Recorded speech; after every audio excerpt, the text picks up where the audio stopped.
You are watching Bachpan to Bachpan vlog. Please like, comment, share and subscribe my channel. Thank you. فضیلت کیا ہے, اصلیت کیا ہے قبرستان جانا. دیکھو, شب برات کے بارے میں میرے آڈیو بیان بھی موجود ہیں, ویڈیو بیان بھی موجود ہیں. چند سال پہلے جب میں ویڈیو بیان نہیں, میرے آڈیو آتے تھے, اس میں میں نے حدیثوں کے نمبر کے ساتھ, پورے ترجموں کے ساتھ, پوری سندوں کے ساتھ شب برات سے متعلق جتنی حدیثیں ہیں 15 شعبان سے متعلق تمام حدیثوں کی سندیں, ان کی سندوں پہ بحث, پورا ایک علمی بیان ہے آڈیو. وہ آج بھی یوٹیوب پہ موجود ہے. آپ لکھیں شب برات مفتی طارق مسعود آڈیو بیان یا اولڈ بیان, تو آڈیو بیان آئے گا. پوری سندوں کی, راویوں کی ایک ایک نوک پلک کو اس میں درست کر کے پورا ایک علمی بیان ہے. تو شب برات کے بارے میں آپ کا کانسیپٹ 2 اور 2 4 کی طرح کلیئر ہو جائے گا. سمجھتے ہو گیا نہیں سمجھتے؟ تو اصل تفصیلی بیان تو میرا وہ ہے, کئی سال پہلے ہوا تھا, میرا خیال ہے 2013 یا 12 میں ہوا تھا وہ بیان, آڈیو بیان ہے وہ. تو وہ آپ سن لیں پورے ایک ایک سند حوالوں کے ساتھ, کہ اس میں آپ کو پتا چلے گا یہ 15 شعبان کی اسلام میں حیثیت کیا ہے. اس کا 2 منٹ میں خلاصہ پیش کر دیتا ہوں. پہلی بات, قبرستان جانا کسی صحیح حدیث سے ثابت نہیں ہے. ایک روایت ہے, سند کے لحاظ سے انتہائی کمزور, اور اگر مان لیا جائے تو زندگی میں ایک دفعہ.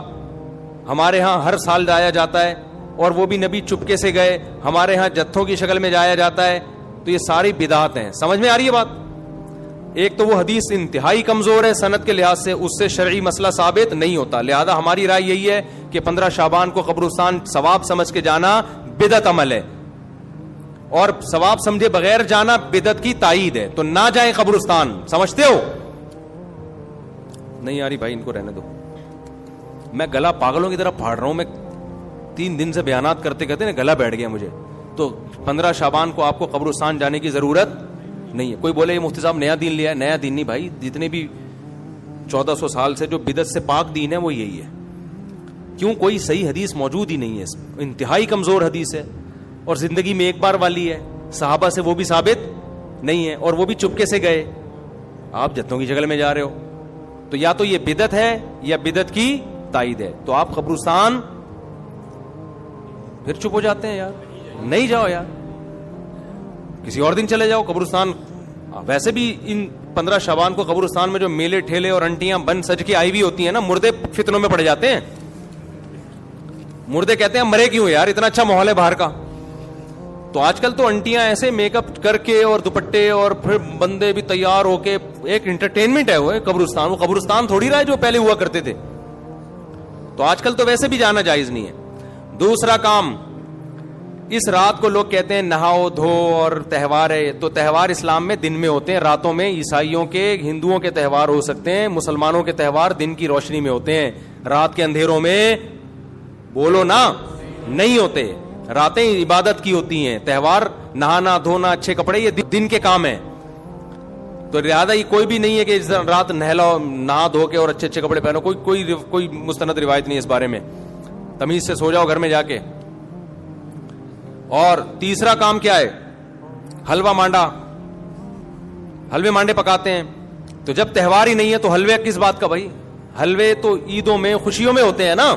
تو جب تہوار ہی نہیں ہے, ہمارے تہوار دن میں ہوتے ہیں بھائی. عید الفطر, عید الاضحیٰ, اور جمعے کا بھی دن بھی ایک قسم کا تہوار ہے, یہ بھی دن کی روشنی میں.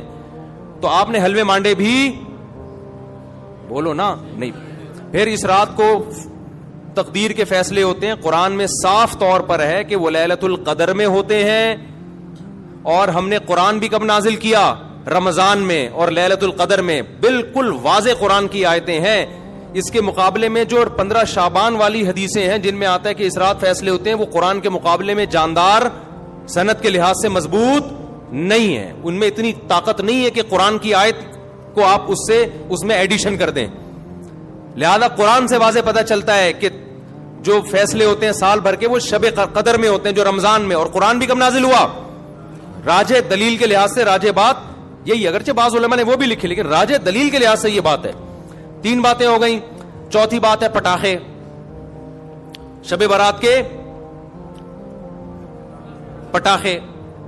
تو بھائی یہ تو پٹاخے یہ بھی جائز نہیں ہے. آپ کیوں ایک رات کو ایک عبادت کا عنصر دے کے اس میں پٹاخے پھوڑ رہے ہیں؟ لوگوں کی نیندیں خراب ہوتی ہیں, ہارٹ پیشنٹ پریشان ہو جاتے ہیں, بہت بڑے آگ لگ جاتی ہے بعض دفعہ. یہ عمل بھی حرام ہے, ناجائز ہے. اور کیا ہوتا ہے شب برات میں؟ جلدی بتاؤ.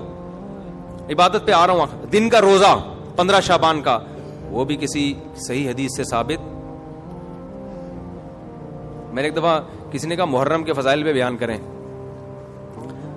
بہت دفعہ مجھے اصرار کیا 1 گھنٹے کا بیان اور محرم. میں نے بہت جب میرا تنگ کیا تو میں نے بیان کیا. میں نے کہا نبی صلی اللہ علیہ وسلم نے فرمایا, حدیث کا مفہوم ہے یہ اشہر حرم ہے, محترم مہینہ ہے, 4 محترم مہینوں میں ایک محرم بھی ہے, اور 10 محرم کا روزہ. آپ صلی اللہ علیہ وسلم نے اس کی جو بھی حدیث میں فضیلت بیان کی. میں نے کہا وما علینا الا البلاغ. لوگوں نے کہا بھائی کیا بیان کا؟ میں نے کہا بھائی اتنا ہی ہے, صحیح حدیث سے اتنی ہی ثابت ہے. ایک آدھ اور حدیث ہوگی جو اس وقت میرے ذہن میں نہیں, اس سے زیادہ میں نے کہا 1 گھنٹے کا بیان ہو نہیں سکتا, کوئی ہے ہی نہیں. تو آپ کی مرضی کی باتیں ہم نہیں کریں گے, ہم وہ باتیں کریں گے جو اللہ اس کے رسول صلی اللہ علیہ وسلم نے جس طرح بیان کی. خطابت کے جوہر دکھانے کے لیے تو 6 گھنٹے کا بھی بیان ہو سکتا ہے, لیکن اگر آپ نے وہ بات کرنی ہے جو اللہ کے رسول نے بتائی ہے تو جتنی بتائی ہے اتنی ہی آپ کو پارسل کرنی پڑے گی. اپنی طرف سے پارسل کرنے کا ہمارے پاس انتظام, ہم کمپنی ہوتا ہے نا, بعض کمپنی ہے پیک کر کے دے رہی ہوتی ہیں, وہ KFC والوں کے, وہ کہتے ہیں وہ جو کمپنی کی پیکنگ ہے وہ ہم آپ کو دیں گے, اپنا شاپر ہمارا الگ تھیلے میں رکھا ہوا ہے, ٹھیک ہے نا, اس کے لیے الگ آرڈر دینا پڑے گا آپ. تو اگر اللہ رسول کی بات ہے تو بھائی اتنی ہے. تو اس لیے 15 شعبان کا جو روزہ ہے وہ بھی کسی صحیح حدیث سے ثابت بولو نہیں ہے. اور کیا رہ گیا, جلدی کرو, ابو شادی بھی ہونی ہے ان کی, بھائی آئے ہوئے ہیں نا. اور کیا رہ گیا, رات کی عبادت کی طرف آتا ہوں میں. اور کچھ ہے؟ بس یہی ہے نا, پٹاخہ, قبرستان. پٹاخہ جب بھی بولتا ہوں, میری چھوٹی بچی ہے نا بڑی شرارتی, اس کا پٹاخی کہتا ہوں میں اس کو, ایسے پٹاخے کی طرح نا پھدکتی رہتی ہے ایسے. تو بچے بڑے اٹریکٹیو ہوتے ہیں یار, گھر میں بچے ہوا رکھا کرو, بچے گھر میں رونق ہوتی ہے. تو ایسے وہ اس کے ہوتے ہوئے شب برات کے پٹاخوں کی ضرورت ہی نہیں ہے ہمیں.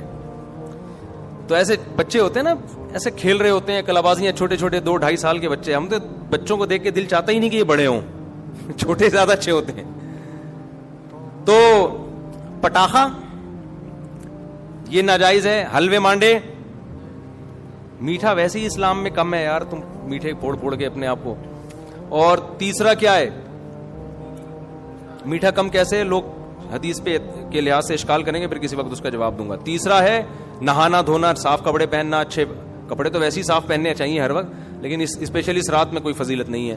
چوتھا 15 شعبان کا روزہ, اور اس رات کو تقدیر کے فیصلے وغیرہ یہ سب چیزیں ثابت نہیں ہیں. ہاں اب یہ عبادت ہے یا نہیں ہے, تو جمہور کے نزدیک اس میں عبادت کی فضیلت ہے, لیکن بعض محققین اس فضیلت کے بھی قائل نہیں. تو اختلافی مسئلہ ہے, اجماعی مسئلہ نہیں ہے اس رات کی عبادت کی فضیلت. لیکن بہرحال جمہور چونکہ قائل ہیں. اس کے دلائل کیا میں پہلے بتا چکا ہوں کہ میں پورا آڈیو کلپ ایک ریکارڈ کروا چکا ہوں حدیثوں کے ریفرنسز کے ساتھ, راویوں کی سندوں اور بحثوں کے ساتھ. تو بہت ساری حدیثیں, اگرچہ کوئی بھی حدیث صحیح نہیں ہے اس کے فضیلت کے بارے میں, لیکن تعدد طرق کی وجہ سے بہت سے علماء کے نزدیک درجہ حسن کو پہنچی ہوئی ہے. تو لہذا کرنے کا کام یہ ہے کہ اگر کوئی کرنا چاہے تو بھائی عبادت کرے. تو اللہ سے امید ہے کہ اس کو اس رات میں عبادت کا ثواب دوسری راتوں کی نسبت زیادہ ملے گا. بعض حضرات اس کے قائل نہیں ہیں. ہاں اب عبادت کا کوئی خاص طریقہ منقول نہیں ہے کہ یہ پہلی رکعت میں یہ اتنی دفعہ پڑھو, دوسری رکعت میں اتنی دفعہ پڑھو. اور نفلی عبادت شریعت ترغیب دیتی ہے گھر میں کرنے کی. افضل کیا ہے کہ گھر میں عبادت کی جائے. اب اگر آپ سمجھتے ہیں گھر میں دل نہیں لگے گا تو پھر مسجد میں آ جائیں, لیکن اجتماعی سطح پہ مسجد میں جماعتوں کی نمازیں قائم کرنا, اجتماعی قرآن خوانیاں کرنا, یہ تمام اعمال بدعت ہیں. تو اگر آپ نے عبادت کرنی ہے تو چلو کسی بہانے عبادت کر لو, تو اس میں یہ ہے کہ انفرادی کرنی ہے, بہتر ہے گھر میں کی جائے, نہیں تو مسجد میں کر لیں آ کے. اور کوئی خاص طریقے کی عبادت نہیں کرنی. تلاوت ہے, دعائیں ہیں, ذکر ہے, نماز ہے, بس جیسے عام طریقے سے پڑھتے ہیں اسی طریقے سے کریں. سمجھ رہے ہو کہ نہیں سمجھ رہے؟ تو یہ ہے خلاصہ, کہ خلاصے کے خلاصے کے خلاصے کے خلاصے کا خلاصہ.